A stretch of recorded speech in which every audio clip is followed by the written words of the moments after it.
Matrudevobhava. Yeah కుక్షి వివరే కృత్వా స్వయం రక్షతి సర్వతః నమామి జననీం దేవీం పరా ప్రకృతి రూపిణీం కృచ్ఛేణ మహతా దేవ్యా ధారితోహం యదోదరే తత్ప్రసాదాత్ జగద్దృష్టం మాతర్నిత్యం నమోస్తుతే. పృథివ్యా యాని తీర్థాని సాగరాదీని సర్వతః వసంతి యత్ర తాం నౌమి మాతరం భూతిహేతవే. మాతృదేవో భవ పితృదేవో భవ. ఇప్పుడు మనము చాలామంది కోరిక మేరకు శని భగవానుడు అంటే ఈ రోజు నుంచే ప్రారంభమవుతున్నది 2026 సంవత్సరం. ఈ సంవత్సరం రోజుల్లో ప్రధానంగా ఉండేటువంటి గ్రహాలన్నిటి గురించి కూడా మనం సంవత్సర ఫలితాల్లో చెప్పుకున్నాము. కానీ కొంతమంది ఎక్కువగా శని భగవాను యొక్క దృష్టి చేత కానివ్వండి, స్థాన బలం కానివ్వండి, స్థానం బలం లేకపోవడం వల్ల కానివ్వండి, శని భగవాను చేత బాధింపబడేటటువంటి వారు ప్రత్యేకించి మాకు శని గ్రహ ప్రభావం ఈ 2026 సంవత్సరంలో ఏ ఏ రాశుల వారికి ఎలా ఉంటుంది చెప్పమని అడగటం జరిగిందండి. దాని గురించి కేవలం మనం ఇప్పుడు శని భగవాను యొక్క ప్రభావం ఈ సంవత్సర కాలం పాటు 2026లో ఏ విధమైనటువంటి ప్రభావం ఉంటుంది అనేటటువంటిది వారు అడిగిన కోరిక మేరకు నాకు తెలిసినంత వరకు చాలా విపులంగా చెప్పడానికి నేను ప్రయత్నిస్తాను. ఇక్కడ ఈ సంవత్సర కాలం పాటు కూడా ఈ శని భగవానుడు మీనరాశిలోనే సంచారం చేస్తూ ఉన్నారు. అయితే ఈ శని భగవానుడు సామాన్యంగానే ఈ గోచార రీత్యా 3 జాగాల్లో 3 రాసులలో శుభ ఫలితాలు ఇస్తూ ఉంటారు. మిగతా అంతా కూడా అంటే 3 పోతే ఇక 9, 4 చూసి చూడనట్టుగా పోతూ ఉంటారు. 5 రాసుల్లో మాత్రం కొంచెం విపరీతంగా బాధిస్తారు. ఎట్లా అంటే 5 రాసులు ఏవంటే 7.5 అదే 7 నాటి శని 3 రాసులు, జన్మరాశికి వెనక రాశి, జన్మరాశికి ముందు రాశి, ఇట్లా 3 రాశులు అయిపోయినాయి అక్కడికి. ఇక అర్ధాష్టమ అంటే 4వ స్థానంలో శని భగవానుడు సంచరించేటటువంటి కాలంలో అష్టమ అంటే 8, అర్ధాష్టమ అంటే 4. అందుచేత అర్ధాష్టమ శని ఉన్న వాళ్ళని కూడా చాలా ఇబ్బంది పెడుతూ ఉంటారు ఆయన. అలాగే అష్టమ శని, అష్టమ స్థానం అంటే ఆయుస్థానం, ఆయు కారకుడు కూడా ఈయనే. కాబట్టి అష్టమ శని అనేటటువంటిది కూడా చాలా ప్రమాదకరమైనటువంటిది, కొంచెం ఎక్కువ ఇబ్బందులు గురి చేసేటటువంటిది. కాబట్టి ఈ 5 రాసుల్లో చాలా ఎక్కువగా ఇబ్బంది పెడుతూ ఉంటారు. మిగతా 4 చూసి చూడనట్టుగా అట్లా వెళ్ళిపోతూ ఉంటుంది. మామూలుగా 3 మాత్రమే ఆయన యోగిస్తారు. అయితే ముఖ్యంగా చెప్పుకోవాల్సింది ఏంటంటే చాలామంది చెప్తున్నారు, మరి ఎంతవరకు ఏదో తెలియదు కానీ వీటికి దృష్టులు యొక్క పని లేదు.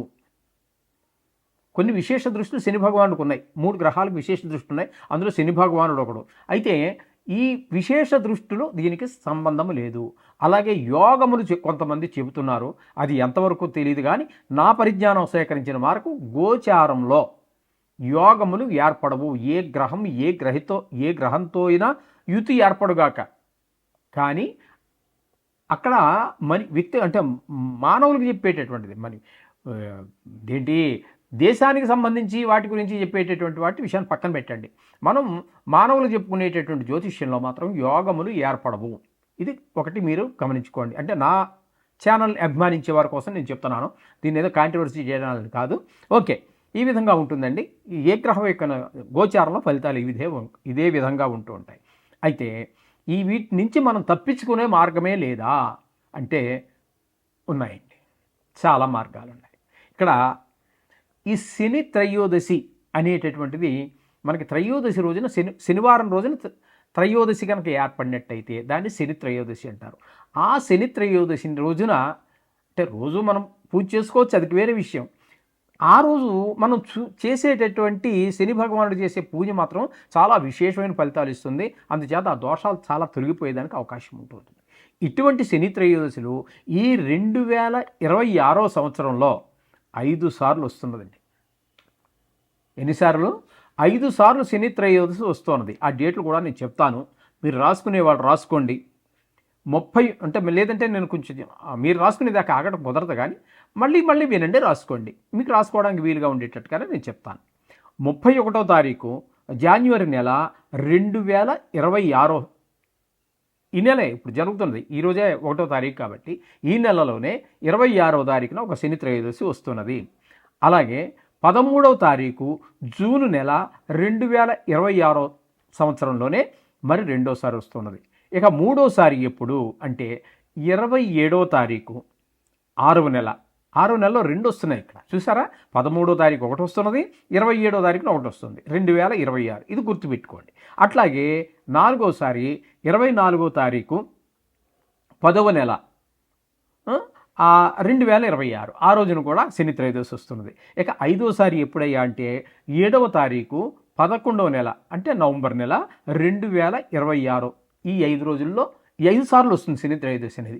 ఆ 5 సార్లలో మీరు ఈ శని భగవాన్ యొక్క దుష్ప్రభావం వల్ల బాధితులు అయితే ఎవరైతే ఉన్నారో, ఇప్పుడు మనం చెప్పుకున్నాం కదా, జన్మంలో శని ఉన్నవారు,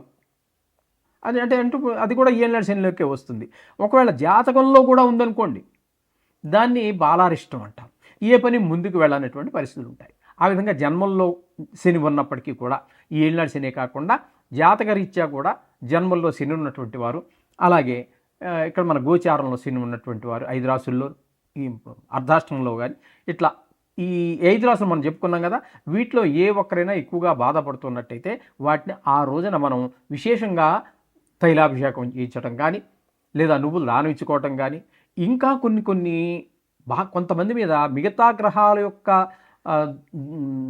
పరిస్థితి బాగలేనప్పుడు ఈ ప్రభావం మరింత ఎక్కువ అవుతూ ఉంటుంది. కాబట్టి అటువంటి వారికి కొన్ని వ్రతాలు చెప్పబడి ఉన్నాయండి. అవి నేను ఇప్పుడు చెప్పబోతూ ఉన్నాను. దీన్ని ఈ శనిదేవుని యొక్క వ్రతం అనుకోండి, పూజా విధానం అనుకోండి, అది చేసే విధానం ఏంటి, దాని ఫలితాలు ఏ విధంగా ఉంటాయనేది మనం ఒకసారి ప్రస్తావిద్దాము. మొట్టమొదటిగా మామూలే గణపతి పూజ, అది ఆదో గణనాయక, అంతే లేకుండా ఏ పూజ ఎప్పుడు ఏది జరగదు. కాబట్టి మొదట్లో గణపతి పూజ చేసుకోండి. తర్వాత మండపారాధన చేసుకోండి. మండపారాధన తెలుసుందే కదా, అంచేత మీకు తెలియకపోయినప్పటికీ పురోహితులు తప్పకుండా చేస్తారు. ఆ మండపారాధన అంతా ఉంటుంది.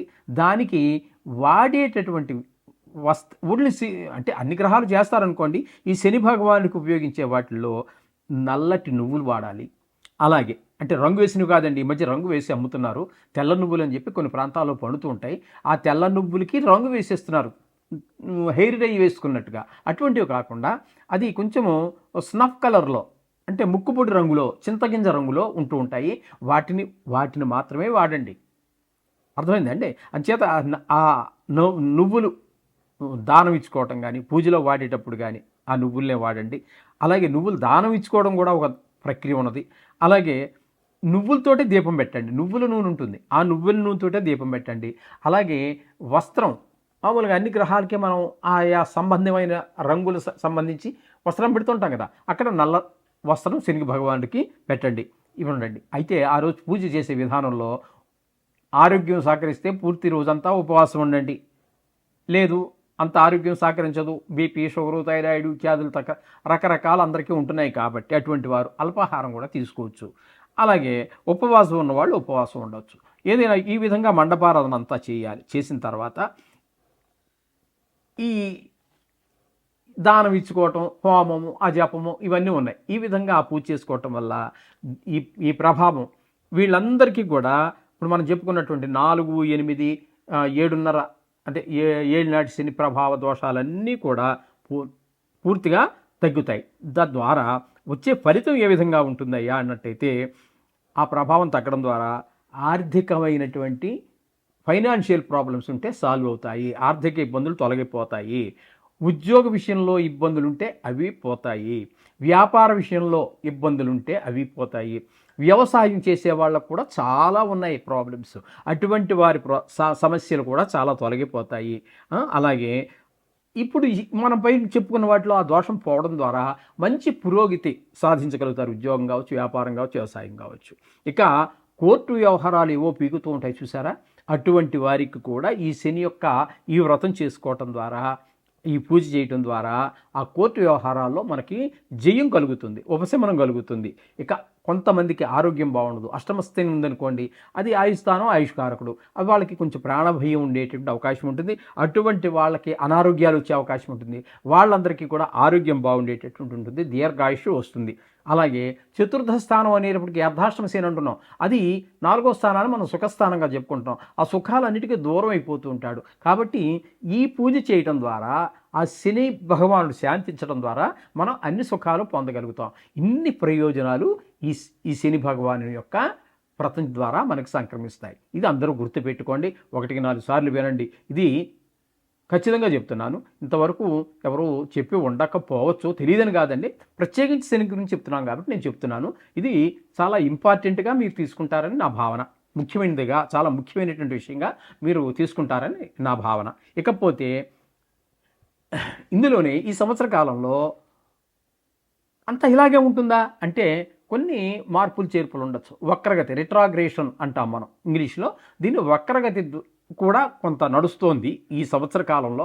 అదేంటంటే ఎప్పుడంటే 2026లో 7వ నెలలో, అంటే జూలై నెలలో ప్రారంభం, 26వ తారీఖున ప్రారంభమయ్యి 10వ తారీఖు 12వ నెల డిసెంబర్ 26 వరకు కూడా వక్రగతిలో, అంటే సుమారుగా 137-138 రోజుల పాటు అక్కడ సంచారం చేస్తున్నారు. అయితే ఈయన ఇక్కడి నుంచి మళ్ళీ వెనక్కి వెళ్ళే ప్రసక్తి లేదు. ఆయన అక్కడే ఉంటారు, శని భగవానుడు అదే మీనంలో ఉంటారు, కానీ ఫలితాన్ని మాత్రం వెనక స్థాన ఫలితాన్ని ఇస్తారు. ఇది గమనించుకోండి. ఓకే, ఇది అందరూ గుర్తుపెట్టుకోండి. 2026 సంవత్సరంలో తులారాశి వారికి శని భగవానుడు ఏ విధమైనటువంటి ఫలితములను ఇవ్వబోతున్నారు అనేటటువంటిది సశాస్త్రీయమైన పద్ధతిలో మనం తెలుసుకునే ప్రయత్నం చేద్దాము. ఇందులో కల్పనలు కానీ, నా యొక్క కథలు కానీ, నా పైత్యం కానీ ఏమీ ఉండదండి. శాస్త్రం ఎంతవరకు చెప్పిందో అంతవరకు మాత్రమే మనం చెప్పడం జరుగుతుంది. అది మీరు గమనించుకోండి. ఇందులో కల్పనలు ఏదో మిమ్మల్ని సంతోషపెట్టడం కోసం లక్షాధికారులు అయిపోతారు, కోటీశ్వరులు అయిపోతారు, లేకపోతే ఏదో స్త్రీ ప్రవేశిస్తుంది, నేను బల్లగుద్ది చెప్తున్నా, రాసి పెట్టుకోండి, జరిగేది ఇదే, ఇలాంటివి ఏమీ ఉండవండి. శాస్త్రం ఎక్కడా చెప్పలేదు కాబట్టి నేను చెప్పను. చెప్పుంటే చెప్తాను, దానికి ఏం తప్పేం లేదు. మరి నేను చదివిన శాస్త్రాల్లో మాత్రం ఎక్కడా లేదు, అందుచేత నేను చెప్పను. ఓకే, ఇప్పుడు శాస్త్రం ఎంతవరకు చెప్పిందో అది మీకు నేను అదే చెప్పబోతూ ఉన్నాను. మీకు శాస్త్రమే కావాలనుకున్నట్టయితే మా ఛానల్ తప్పకుండా వీక్షించండి. ఓకే, ఇక్కడ పోతే తులారాశి వారికి శని భగవానుడు 6వ స్థానం అయినటువంటి ఈ మీనరాశిలో సంచారం చేస్తూ ఉన్నారు. అక్కడ ఆయన ఇచ్చేటటువంటి ఫలితాలు ఏ విధంగా ఉంటాయి తులారాశి వారికి అంటే, ధనధాన్యాభివృద్ధించ బంధు సంతోషవర్ధనం, శ్రీ సౌఖ్యం గృహ నిర్మాణం, షష్ఠస్థానగత శని. 6వ స్థానంలో శని భగవాన్ యొక్క సంచారం వలన ఇచ్చేటువంటి ఫలితం ఏంటంటే, ధనధాన్యాభివృద్ధించ, ధనధాన్యాలన్నీ వృద్ధి చెందుతాయి, బంధుమిత్రులంతా కూడా కూడి సంతోషంగా ఉండటం, నూతన గృహ నిర్మాణము, స్త్రీ సౌఖ్యము, ఇట్లాంటివన్నీ కూడా సంతోషం మొదలైన శుభ ఫలితాలు ఇస్తూ ఉన్నాడు. అంటే తులారాశి వారికి చాలా చక్కటి ఫలితాలన్నీ కూడా ఆయన ప్రసాదించబోతున్నారు. కాబట్టి వీరు ప్రత్యేకమైనటువంటి పూజలు మీరు నిత్యము చేసుకునేటటువంటి నవగ్రహ స్తోత్రాలు ఏవైతే ఉన్నాయో అవి చేసుకోండి. ప్రత్యేకించి ఈ విశేషమైన పూజలు ఏవి కూడా మీరు చేయవలసినటువంటి పని లేదు. ఇది గమనించుకోగలరు.